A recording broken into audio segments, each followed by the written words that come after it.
வணக்கம் நேயர்களே. இன்று 15 சனவரி 2026 வியாழக்கிழமை.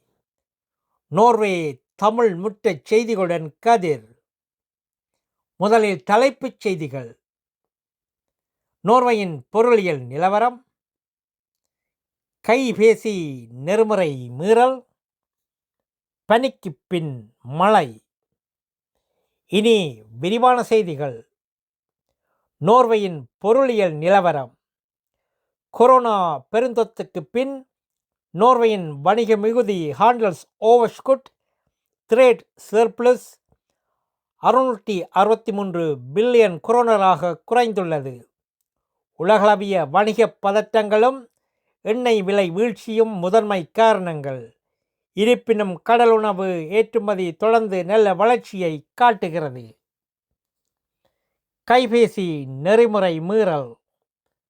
வண்டி ஓட்டும் போது கைபேசி பயன்படுத்தியதற்காக கடந்த ஆண்டு 6585 தண்டங்கள் அறவிடப்பட்டுள்ளன. இதில் 35லிருந்து 44 அகவைக்கு இடைப்பட்ட ஆடவர்கள் அதிகம்.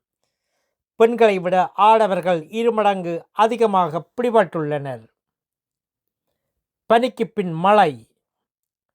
அடர் பனிப்பொழிவுக்கு பின் தென்கிழக்கு நோர்வேயில் வெள்ளிக்கிழமை முதல் 30 மில்லிமீட்டர் வரை மழை பெய்யக்கூடும்.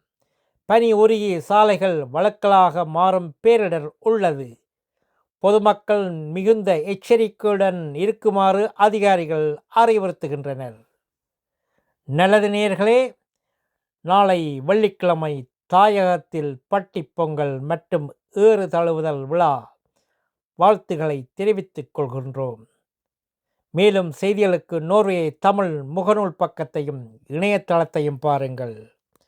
உலகெங்கிலும் தமிழ், நம் உணர்வெங்கிலும் தமிழ்.